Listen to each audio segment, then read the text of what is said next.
Ya viene acá, lo veo de frente también a don Carlos Ricardo Benavides y a don José María Villalta, de Liberación Nacional y el Frente Amplio respectivamente. Y bueno, vamos a hablar de esta temática. Se está hablando mucho del tema de contención del gasto. Ya cada una de las fracciones que ustedes representan y las otras tres que están en la Asamblea Legislativa, se reunieron con Carlos Alvarado, con don Rodolfo Pisa y todo su equipo. Ahora se habla de contención del gasto como la principal fórmula para dejar avanzar este proyecto fiscal. Jonathan Prendas, voy a empezar con usted de Restauración Nacional, que pues dejó claro también su fracción que no van a votar lo que es este proyecto fiscal si no se da una contención del gasto. ¿Dónde está esa contención del gasto? ¿Por dónde cree Restauración Nacional que vendría esa contención del gasto? Y si esto mismo se dejó claro también en la reunión con don Carlos Alvarado. Saludos, David, Laura, Welmer, compañeros, a todos los que nos están viendo por la señal de Canal 13 y por las redes sociales. Restauración Nacional tiene una posición bastante clara en función de qué tiene que tener como mínimos el plan fiscal y qué tiene que tener como mínimos el plan de contención del gasto. Esto en el sentido de que no podemos bajo ninguna situación desarrollar la estrategia en la cual se puedan hacer una negociación de plan fiscal sin tener de la mano una propuesta oficial, clara, medible, entendible de parte del Poder Ejecutivo de lo que es un plan de contención del gasto. En plan de contención del gasto, ¿qué es lo que estamos, por ejemplo, diciéndole? Ya se lo que hicimos extensivo al señor presidente, al ministro de la Presidencia, a la ministra de Hacienda, es, por ejemplo, algo tan sencillo como dejemos de hacer que la planilla del Estado crezca. En este momento hay aproximadamente, según nos dice la ministra de Hacienda, 5,000 plazas vacantes. De esas 5,000 plazas vacantes, 2,000 tantas son de educación y de seguridad. Si a esa le sumamos salud, son las tres áreas donde nosotros decimos es sensible de que se haga un recambio por el flujo de movimiento que hay en las planillas de cada institución. Sin embargo, hay 2,500, 2,800 plazas que podríamos pensar en no contratar más personas para no seguir haciendo grande la planilla del Estado, y durante estos 4 años, cuando se pensiona a una persona, cuando se le cesa o cuando renuncia, pues también que se dejen de incrementar la planilla del Estado y más bien empezamos a reducir en función responsable, por supuesto, para poder ejecutar una planilla responsable del gobierno central. ¿Por qué esto? Porque si seguimos engrosando la planilla del Estado y le estamos diciendo a la gente de esos impuestos para pagar este crecimiento, no creo que tenga mucho sentido.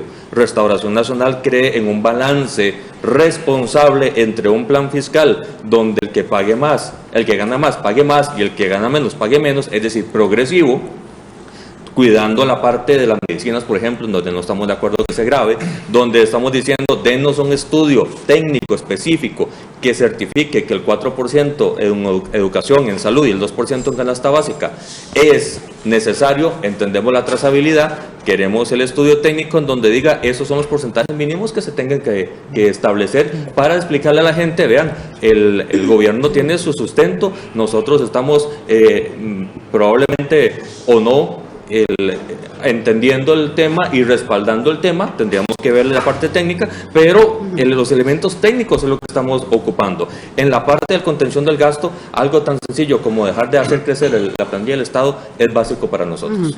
Y esa era la propuesta, Jonathan Prendas, de ustedes, la recuerdo, ustedes las pusieron aquí, hablar de 6 meses, que entrar con un plan de shock durante 6 meses en que no se congelaran las plazas. Así es, Restauración Nacional. Usted dice 2,800 plazas que en este momento tiene que contratarse personal. Así es. Por diversas razones. De hecho, sí, porque, porque están vacantes, dice usted. Las directrices de la Presidencia de la República del anterior gobierno empezó en el 2014 con una restricción a solo usar el 15% de esas plazas vacantes, el recambio en la planilla, pero el presidente fue aumentando y fue haciendo exenciones del gobierno central, y en el 18 de enero del 2018 lo que hace es una nueva directriz donde dice, ya no es el 15%, ahora es el 50%, y no son tantas instituciones, sino que la mayoría está la libre para que contrate. Entonces, lo que queremos es que haya responsabilidad en el gobierno para poder generar una cultura de contención del gasto y que podamos decirle a la población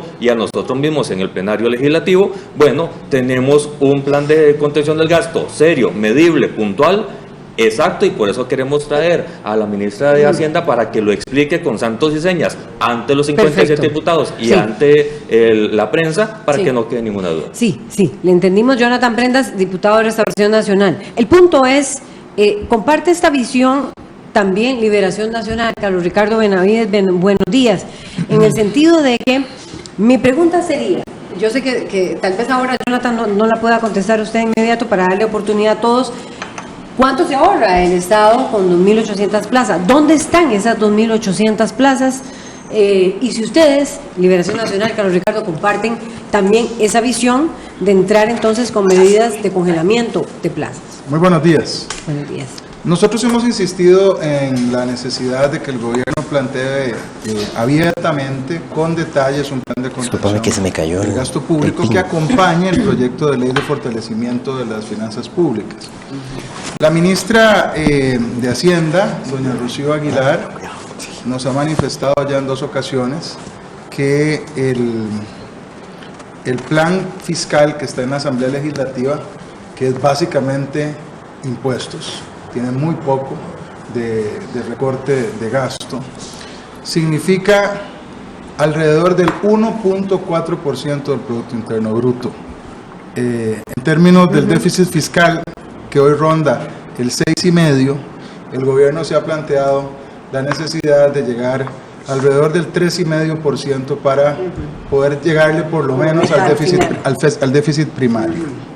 Es decir, que con el plan de impuestos que está en la Asamblea Legislativa no llegamos ni a la mitad de la meta que el gobierno se planteó. Entonces tenemos claras las cosas.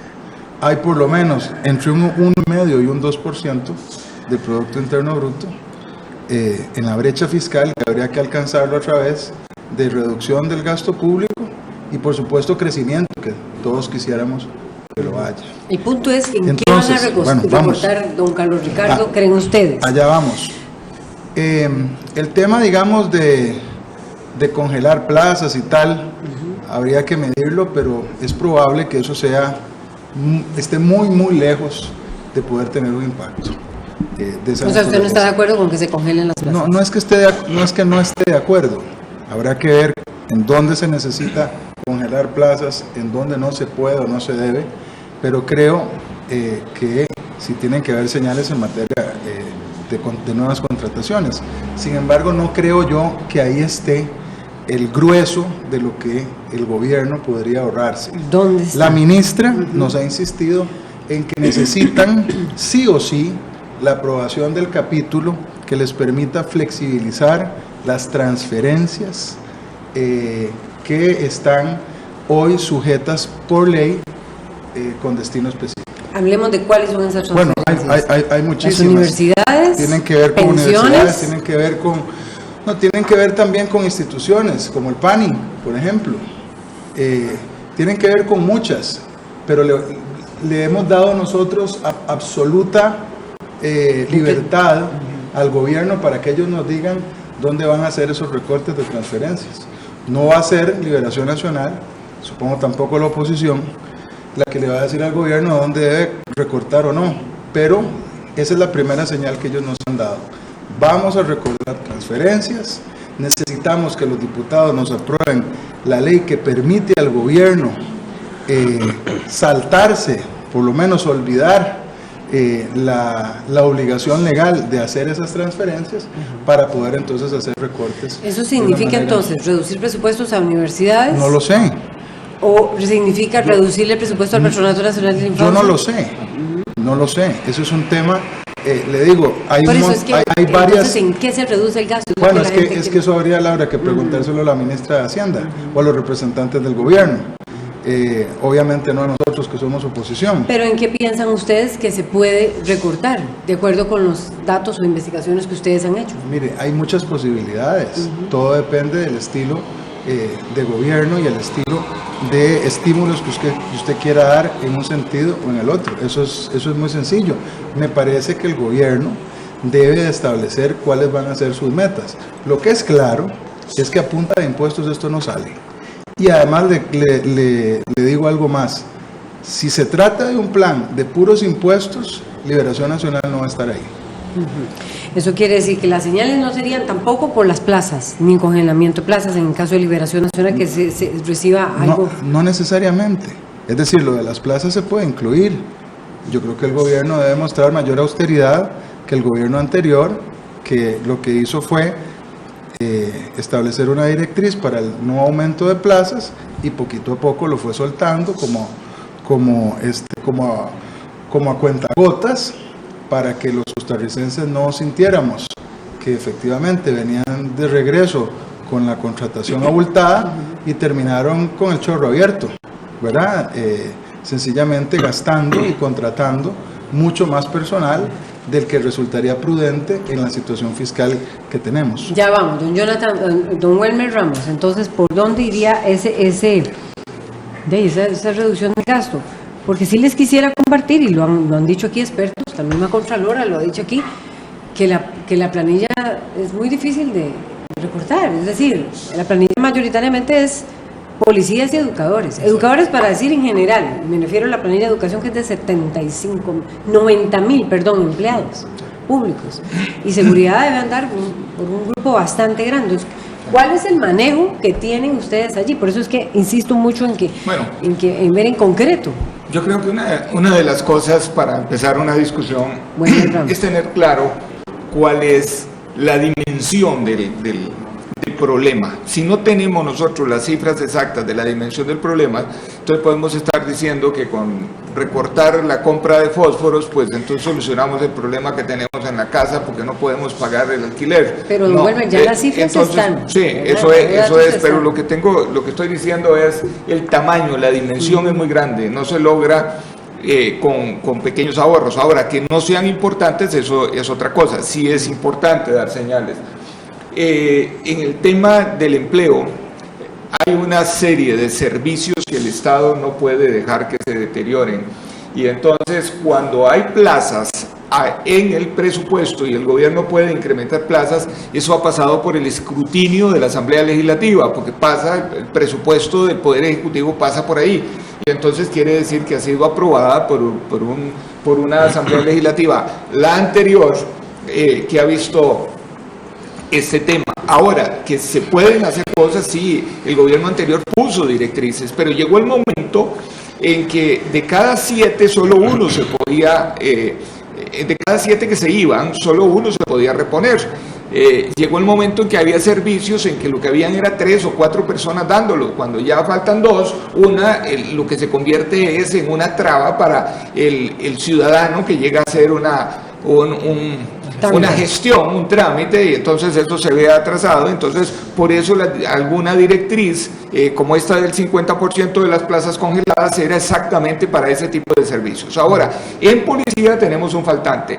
Cuando tenemos nosotros un faltante de hace mucho tiempo, histórico, y que lo necesitamos y que ha estado aprobado de hace mucho tiempo.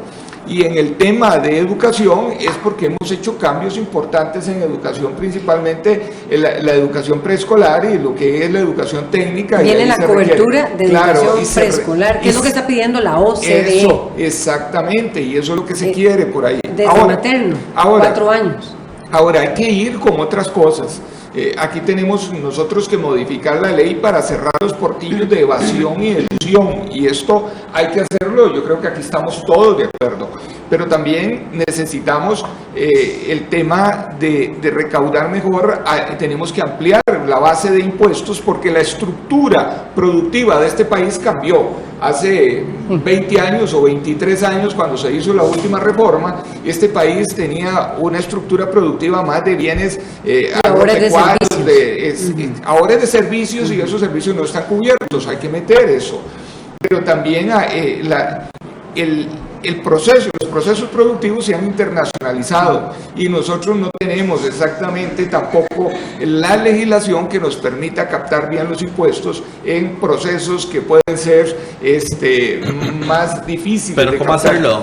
Bueno, entonces por eso es este paquete fiscal. Ahora, para Esa es la discusión que tenemos. La contención del gasto, bien lo apuntaba don Carlos Ricardo al decir que por ahí nosotros tenemos que desenganchar leyes. No es rebajarle el presupuesto a nadie, eso no se quiere, ni a las universidades, ni al PANI, sino que tenemos hoy en día que si el impuesto de ventas crece el presupuesto automáticamente de una institución que no lo está necesitando.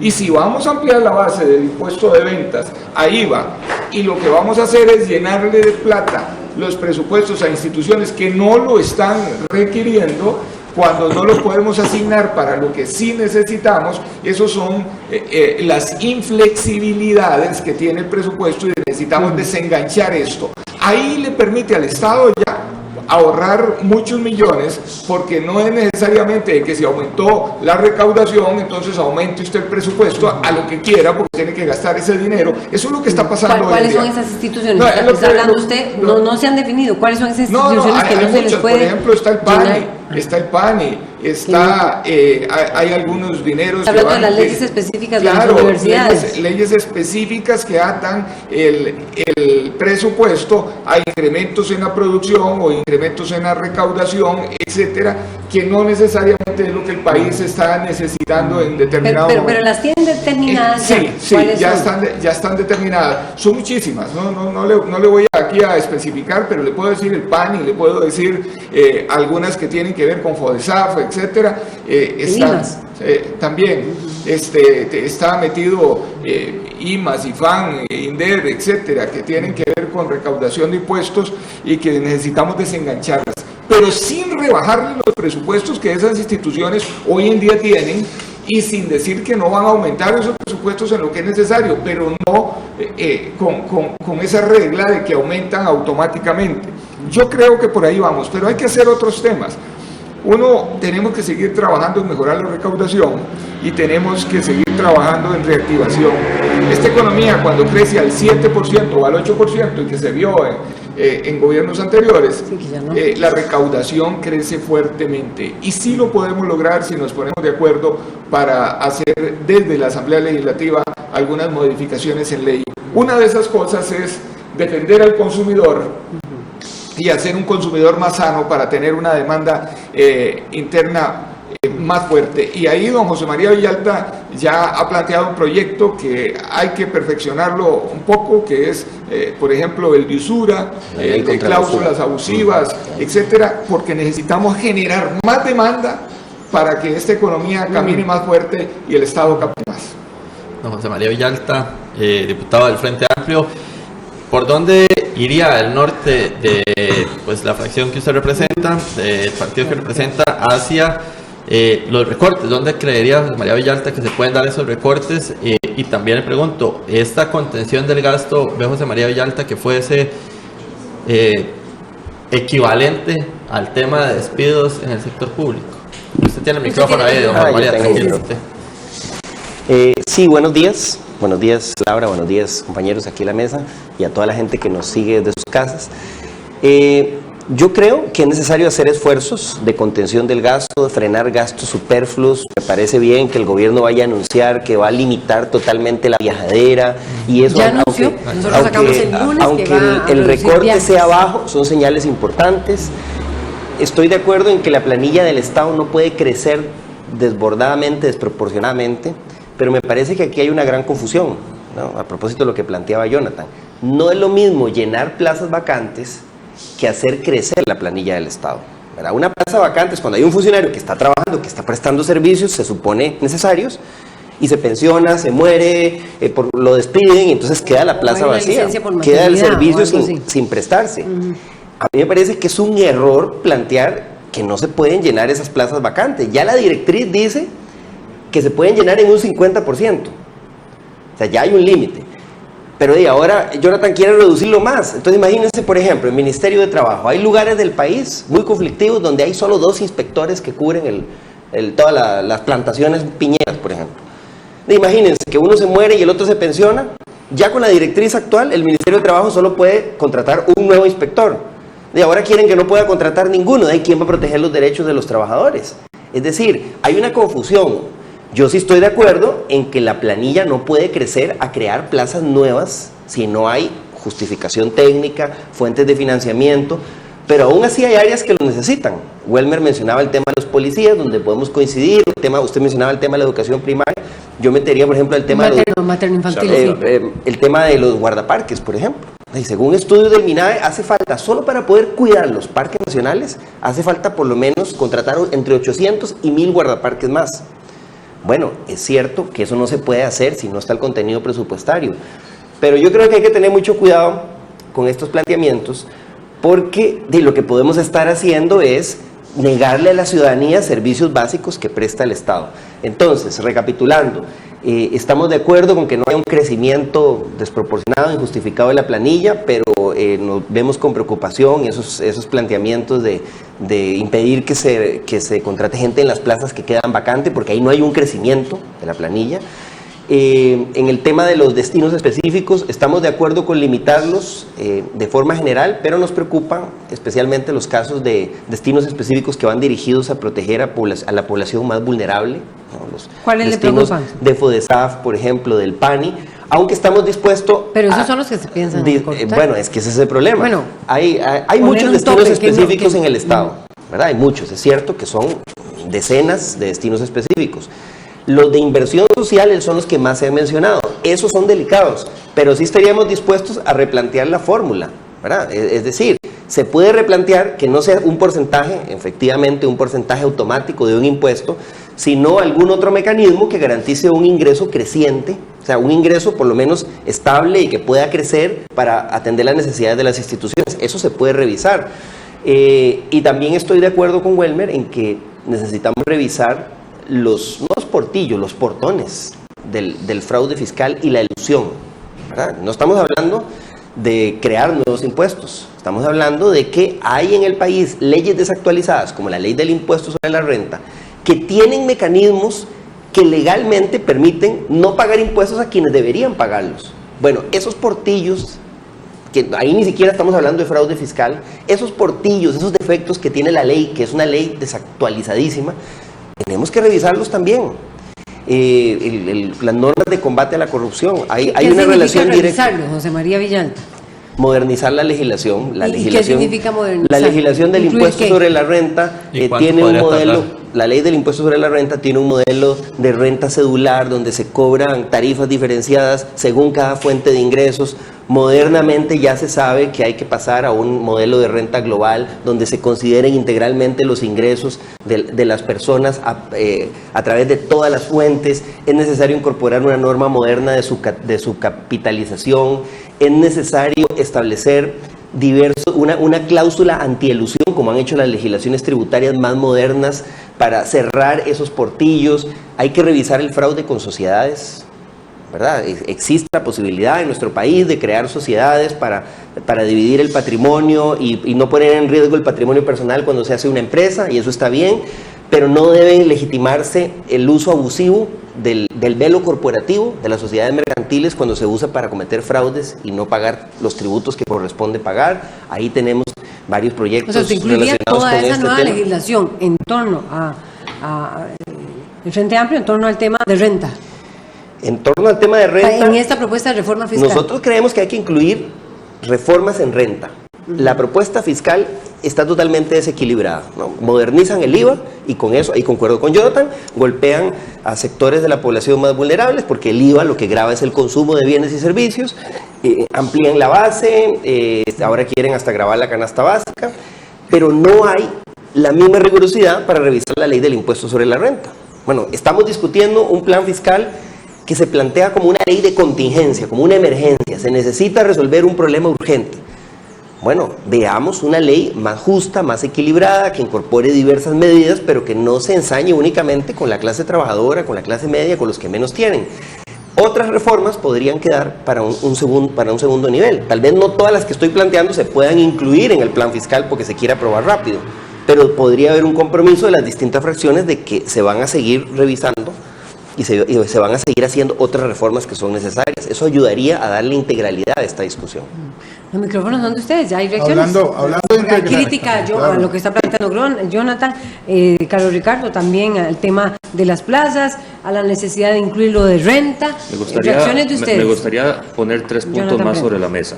Uno, un compromiso serio y directo de parte del Ejecutivo de frenar las consultorías que no se puedan, al menos de que no se puedan ejecutar en la parte del Poder Ejecutivo. Por ejemplo, la administración anterior tuvo como hobby, deporte, contratar a la Universidad de Costa Rica y al CICAP para hacer consultorías que los departamentos de planificación de las instituciones del Estado podían hacer, por ejemplo. Número dos, que tome una normativa bien específica sobre los superávits. Aquí muchas instituciones piden plata, justifican plata y cuando la van a ejecutar no la gastan. Entonces eso hay que ponerlo en orden. Tercer punto. ¿Que se gasten o que no se gasten? Si no la van a gastar, que se destinen para otro rubro, por ejemplo, algo más social donde se pueda impactar mejor a la sociedad. Y número tres, según cálculos de nuestro equipo económico, cerca del 2% del déficit fiscal se soluciona simplemente con aplicar verdaderamente un gobierno digital, porque da eficiencia a la función pública. Ese 2% que se estaría tasando ya vendría a, en un plazo de 6-8 meses, tener la puerta disponible para que el déficit fiscal baje y salgamos de este problema de una manera más inmediata. Pero las directrices en función de esto va a paso de carreta, no va en la seriedad que se necesita y debería de transformarse la directriz en función del gobierno digital para hacerlo más eficiente. Otro detalle sobre la planilla del Estado que fue puesto sobre la mesa como una señal de buena voluntad del Ejecutivo de que tiene la expectativa de dejar de ser un gobierno gastón, que es la política no tradicional del PAC en los últimos 4 años, es si comparamos el aparato estatal de Costa Rica con otros países que son más eficientes y donde se comprueba de que es menos gente la que está trabajando. Entonces, lo que dice don José María tiene razón. Hay que tener ciertos elementos de cuidado a la hora del recambio. Cuando hay solo dos plazas, dos funcionarios en un departamento que es sensible, pues obviamente hay cierta consideración de lógica. Pero cuando se dice... Porque él dice que no está de acuerdo con el congelamiento de plazas. No está de acuerdo y se le respeta, pero también nosotros estamos dispuestos a hacer o a pedir un análisis de acuerdo a que se compruebe que la plaza es necesaria, pero es que no hay un análisis, está a mano alzada y lo que estamos haciendo es haciendo por inercia algo que debería ser técnico. Los países más eficientes tienen una menor cantidad de planilla y logran satisfacer las necesidades del usuario. Entonces, lo que Restauración Nacional pide es que se haga un estudio, una planificación bien establecida, y ahí el Mideplan es sensible para poder mejorar el desarrollo del Poder Ejecutivo para que dé mejores servicios. Bueno, vamos a ver, yo creo que es importante, ya vamos con de vuelta. Es importante decir lo siguiente.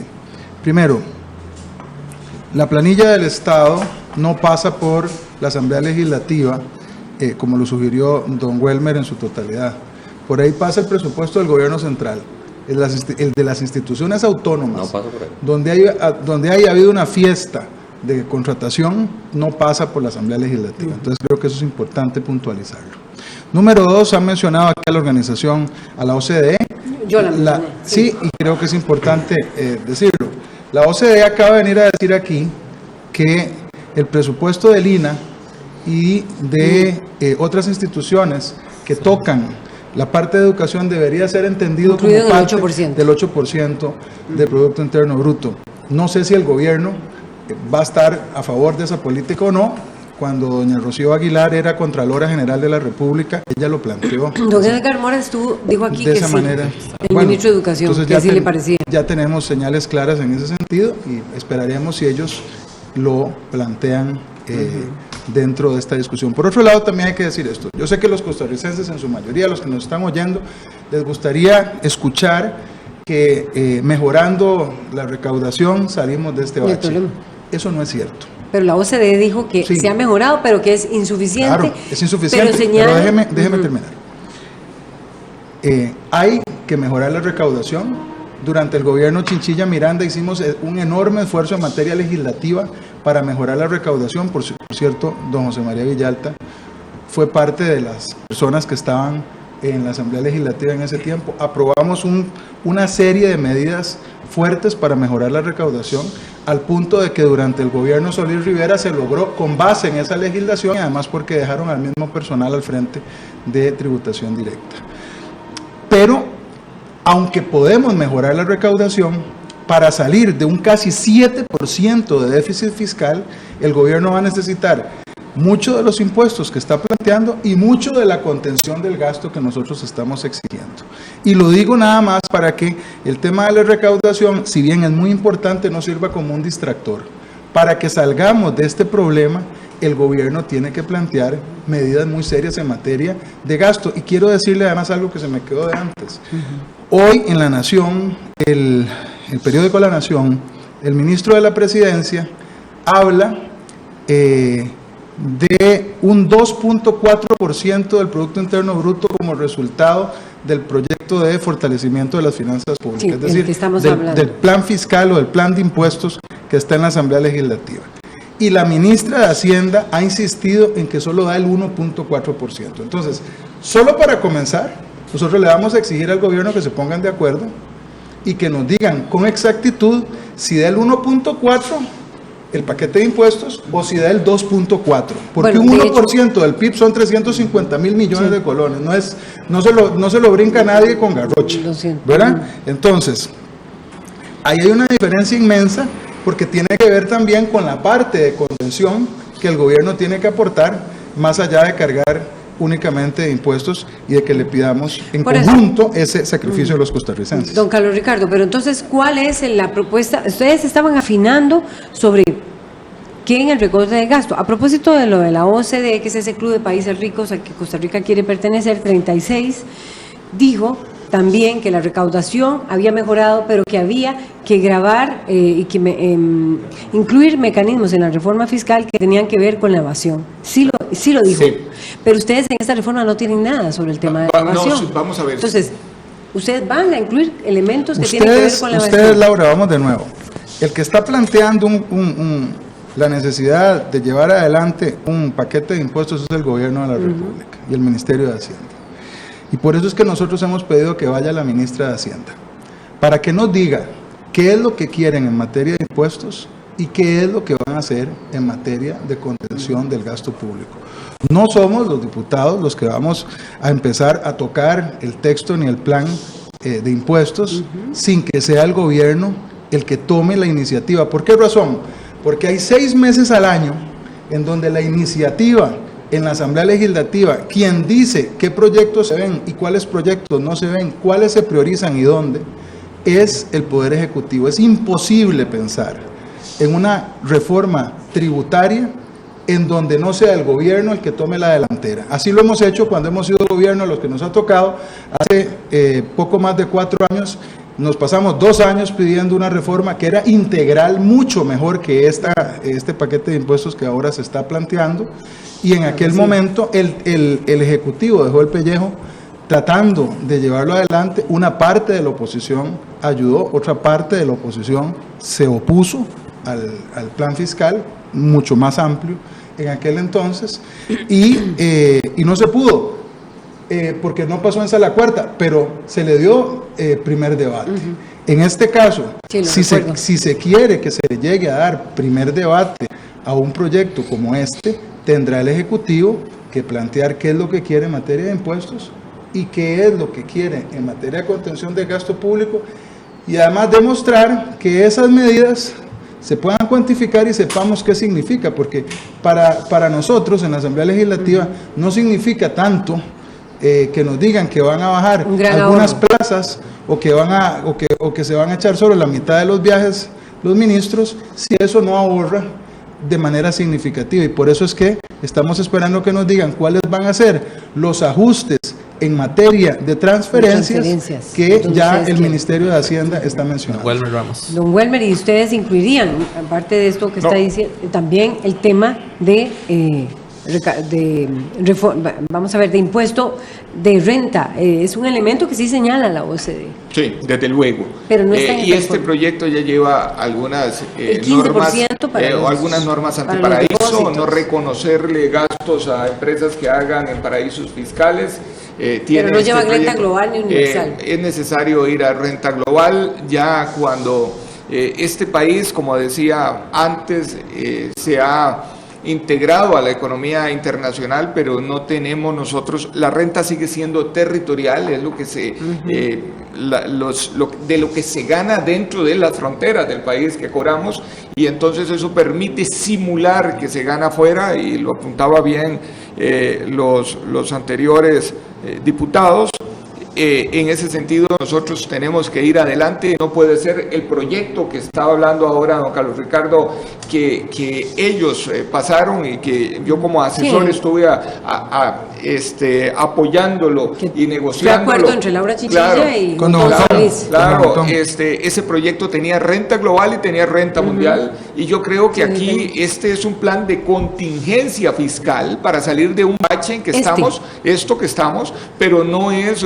tendríamos nosotros que seguir mejorando, porque no tenemos aquí, por ejemplo, todas las normas antiparaíso que tiene la OCDE y que tienen los países desarrollados, y que nosotros deberíamos de apuntar hacia esas. ¿Y por qué no incluirlas, don Welmer Ramos? ¿Por dejarlo solo en plan de contingencia? Vamos a ver, este plan nosotros nos lo estamos encontrando que estos fueron acuerdos que se llegaron en la Asamblea Legislativa de un mínimo que se pusieron de acuerdo los diferentes partidos políticos. Y por eso es que este proyecto está adelante. Tengo que decir que el Partido Acción Ciudadana durante toda la campaña dijo que era necesario generar más impuestos. Eso lo dijo, nunca le quitamos nosotros, aunque fuera impopular, lo dijimos. Hay que hacer algunas precisiones. Don Jonathan decía un asunto que quiero precisarlo: el gobierno no puede crear plazas porque se le ocurra, tiene que haber un análisis, y todas las directrices dicen que tiene que haber un análisis de la autoridad presupuestaria, de Mideplan, etcétera, no para crear plazas, para llenar plazas de las que queden vacantes por pensión o porque se muera o porque renuncie a alguien, etcétera, y no crear nuevas plazas. En eso estoy claro. Quiero decirle a don Carlos Ricardo también que hay dos cosas que no podemos confundir. Una cosa es el gobierno central y el presupuesto del gobierno central, y otras son las instituciones autónomas. Todas las del gobierno central sí pasan por la Asamblea Legislativa y tienen que tener aprobación en la Asamblea Legislativa. Que aquí hay que hacer los esfuerzos en todos los campos: contención del gasto y el desenganche de esas leyes que están de manera automática haciendo crecer el gasto. O sea, eso están de acuerdo. Claro, hay que comenzar a hacer algunas precisiones en lo que es qué es educación. Creo que cuando se aumentó al 8% constitucional el gasto en educación, no se dijo de dónde iban a venir esos recursos. Ahí hay un problema serio, porque este país lo ha hecho en el pasado reiteradamente, de incrementar gastos sin tener a la par la fuente de donde se van a traer los recursos. Bueno, y eso es lo que nos tiene acá. Esto no es culpa de este gobierno, ni del otro, ni del otro. Aquí hay dos intentos de hacer reformas fiscales grandes, como fue la comisión mixta de don Abel Pacheco, la que usted lideró como ministro de la presidencia, y que tuvo el apoyo también, y que se cayó en sala cuarta, y que era mucho más grande que esta. Y no podemos pensar, claro, no podemos pensar nosotros que desde ese entonces ya la deuda crecía por gasto corriente, que hoy en día que la deuda es más grande, que el pago de intereses es sobre una deuda más grande, vamos a solucionarlo con un paquete más pequeño. Y yo creo que en eso concordamos, y entonces esto es un plan de contingencia que nosotros deberíamos llevar adelante, y hay unos planteamientos aquí ya importantes en lo que tenemos que seguir. Es un plan de contingencia, José María Villalta. Sí, efectivamente. Yo creo que aquí han salido propuestas interesantes y que vamos a tener que ponernos de acuerdo en la Comisión Fiscal. Es decir, el tema es urgente, nadie pone en duda la necesidad de que haya una reforma fiscal en el país y atender la crisis fiscal, pero también quiero señalar que eso debe hacerse con justicia tributaria, ¿verdad? Y dando el ejemplo y dando señales claras. A mí me preocupan, por ejemplo, situaciones que hemos denunciado recientemente, como el hecho de que metieran en el último texto del plan fiscal la exoneración que metieron para las ganancias de capital obtenidas en la Bolsa de Valores, que esa es una exoneración dirigida a favorecer a los más ricos de los ricos de este país, en el mismo texto donde se le quiere poner impuestos a la canasta básica, por ejemplo. Bueno, eso es inaceptable. Es decir, si vamos a hacer una reforma tributaria, ¿será de contingencia o será integral? Tenemos que trabajar para darle más progresividad, más justicia. Nada más lo voy a interrumpir y usted va a continuar. ¿Eso lo van a sacar? Desde luego, eso es un asunto la exoneración que de los capitales de Bolsa de Valores está totalmente en contra. Eso es hacer un monopolio ahí porque se le da una ventaja exclusiva a un ente y eso no está bien. Al menos yo, y lo digo porque yo estoy en total desacuerdo con eso y lo he señalado en otros foros de esa manera. Bueno, me alegra escuchar a don Welmer y le tomamos la palabra. Ojalá que la fracción de gobierno apoye también, el resto de la fracción de gobierno apoye también ese cambio, que los mismos funcionarios de Hacienda dicen que no tiene sustento técnico, ¿verdad? El gobierno lo metió, pero los mismos funcionarios dicen que no hay sustento técnico para eso. Así, en obviamente, este momento hay un 5.33 de exoneraciones, 5.33 del PIB, dice la Contraloría en exoneraciones en Costa Rica. Claro, Sí, y hay exoneraciones de exoneraciones. Puede ser la canasta básica, ¿verdad? Puede ser la canasta básica la que se está exonerando. Estamos hablando ahí de los sectores temas, de zona franca, de los sectores de turismo, esas son las mire, grandes exoneraciones de ese 5.33. No podemos decir solamente que es eso, es Bueno, insumos agrícolas, puede ser canasta todo eso. básica, etcétera, pero también hay que revisar las otras. 5.33, Claro, cada punto, dice la Contraloría, son 230 Claro. mil millones de colones más o menos. pero con justicia, hay que hacerlo con justicia, Bueno, en el sentido social. No van a tocar me las alegra exoneraciones tampoco. escuchar a Welmer. Nosotros, eso es lo que estamos planteando. La reforma tributaria tiene que hacerse con mayor justicia tributaria, ¿verdad? Ese proyecto, así como está hoy, no garantiza ese principio que citó don Carlos Alvarado en su discurso el 1 de mayo, haciendo referencias a don Alfredo González Flores, de que los ricos paguen como ricos y que cada quien pague de acuerdo a su riqueza real. Bueno, ese principio no está garantizado en la reforma. Y si pudiéramos darle a ese proyecto mucha mayor progresividad, probablemente se va a facilitar su discusión y su eventual aprobación. Jonathan Prendas y don Carlos, y les pregunto, ¿comparten ustedes también sacar este punto de lo que es esta reforma? Porque Exoneración. prácticamente habría un acuerdo aquí, digamos, de sacar ya en una mayoría, sobre todo con ustedes dos que tienen la oposición más grande. Exacto, en cuanto A ver, oposición. habría que ver todos estos temas, todos estos puntos, es lo que nos justifican a nosotros decirle al Ejecutivo: necesitamos más tiempo de este plan fiscal en el 208 bis para analizarlo, para depurarlo, porque coincido con José María. En la anterior legislatura se le hicieron muchos cambios a este plan fiscal que no necesariamente son los correctos, y por eso nuestra entonces diputada Alexandra Loría tomó la decisión que tomó de alejarse de la discusión en función de no estar de acuerdo con lo que se estaba discutiendo. Nosotros en Restauración Nacional, la fracción ahora de 14 diputados, queremos ver punto por punto este plan fiscal, porque las exoneraciones de las transferencias también está a punto sobre la I, hay que ponerle ahí mucho cuidado. También hay que poner el tema que está mencionando de la ganancia de capital, también estaba mencionando la parte de las medicinas. Consideramos inoportuno que se graben las medicinas en Costa Rica. Podemos llegar a entender con una justificación técnica, repito, el 4% a la salud, pero ya la medicina ya es otro tema, porque es la salud ya inmediata del costarricense. Entonces, todos estos temas, por eso es que estamos pidiendo esa deferencia para ampliar el plazo de discusión, modificar el 208 bis, para poder tener estos espacios, para poder en comisión ver qué fue lo que nos dejaron y qué es el mejor punto ideal, y a partir de ahí empezar a tomar las decisiones que en campaña yo creo que ningún partido se apartó de este punto, y Restauración Nacional lo mencionó una y otra vez. Es urgente una reforma fiscal que vaya a la mano con un plan de contención del gasto responsable y que vaya a la mano con políticas ejecutivas responsables, como por ejemplo ya tomarle en serio el tema de las aduanas, donde los escáneres no se pusieron y donde hay mucha defraudación fiscal. Aquí hay que ordenar la discusión en materia fiscal. El gobierno tiene que ponerse de acuerdo y no podemos nosotros padecer, esperamos, de un gobierno que, como el de el presidente Luis Guillermo Solís, tenía como sello de la casa la incoherencia. Mientras unos ministros decían una cosa, otros decían lo contrario. En la Asamblea Legislativa la fracción del PAC estaba normalmente dividida en 2 o en 3. Don Otón Solís decía una cosa, los defensores del gobierno decían otra. Ahorita nos estamos encontrando a don Welmer. Él está en contra de la exoneración que tiene que ver con lo que ha denunciado Bolsas, los puestos de bolsa. Don José María Villalta con respecto a los puestos de bolsa de valores. Pero la cúpula del gobierno que ha diseñado el texto del plan fiscal que está en la Asamblea Legislativa tiene una posición absolutamente contraria a la de don Welmer.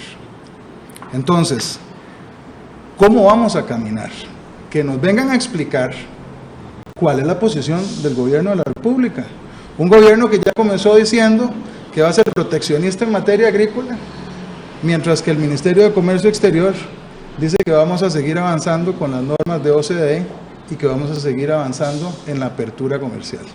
Bueno, en materia de Hacienda, en materia fiscal, mientras desde la coordinación, el Ministerio de Coordinación Económica del gobierno, se dice que hay que exonerar a los puestos de bolsa, un diputado...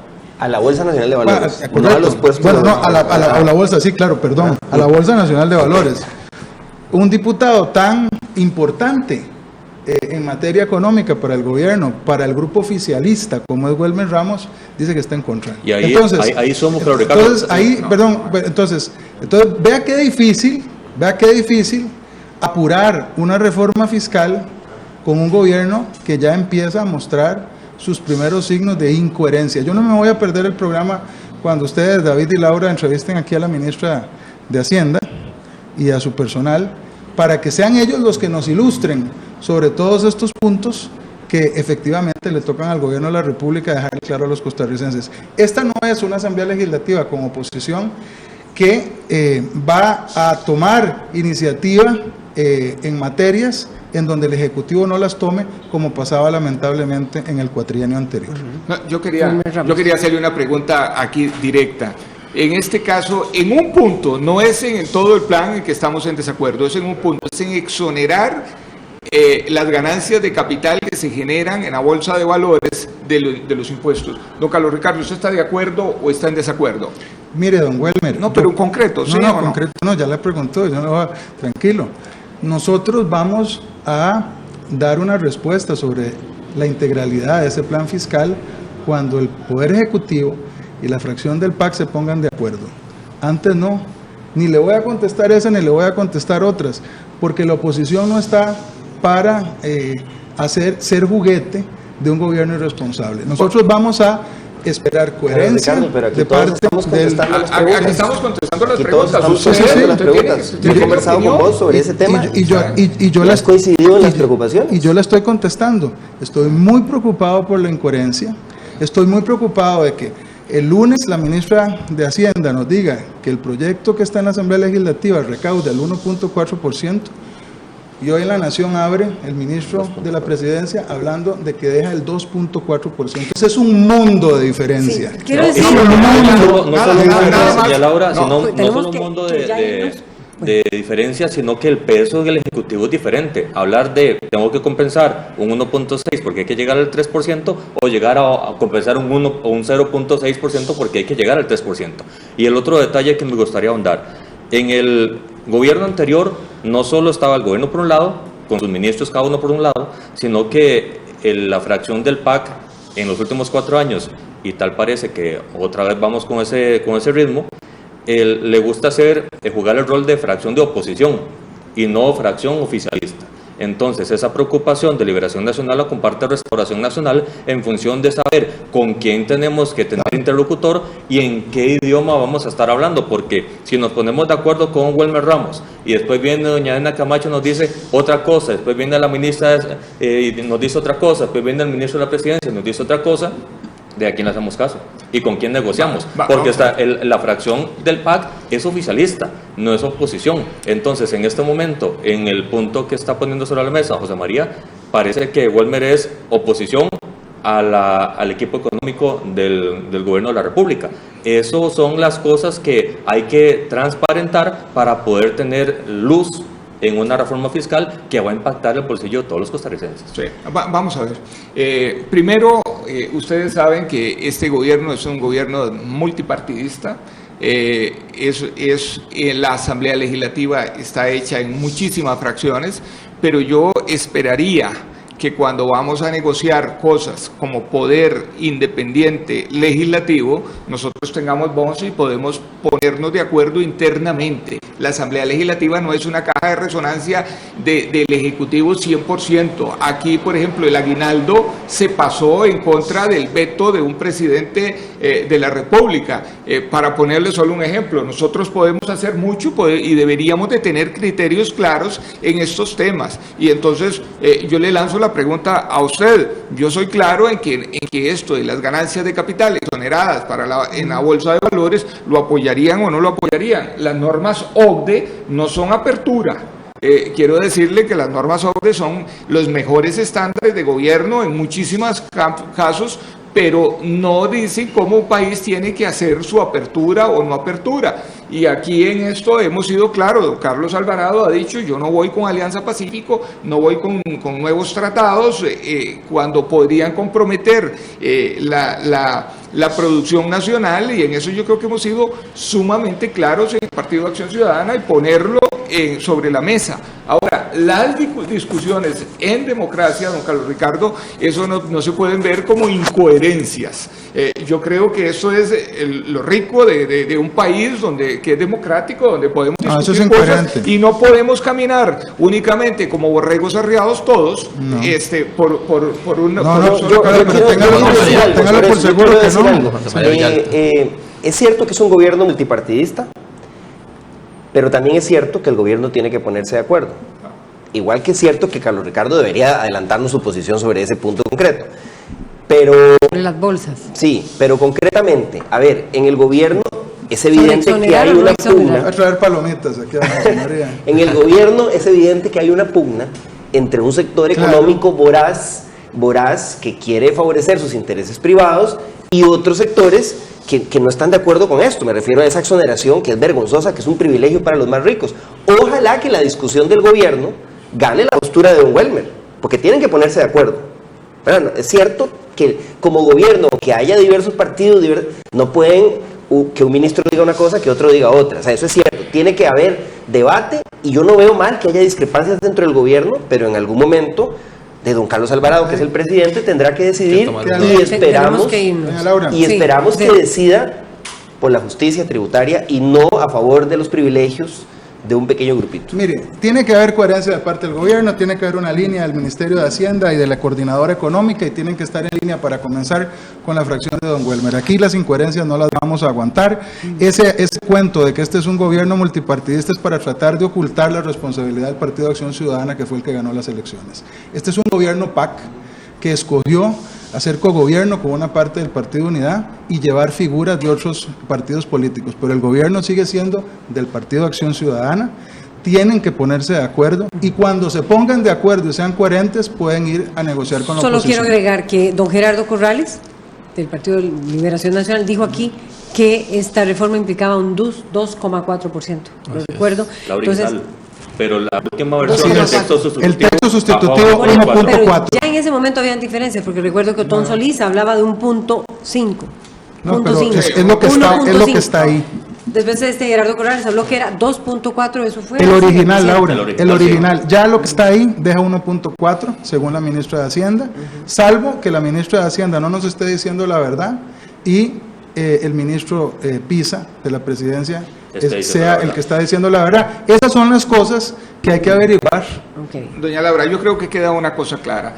El solidaridad tributaria que impulsó don Carlos Ricardo en el tiempo de doña Laura Chinchilla era un proyecto mucho más ambicioso que este.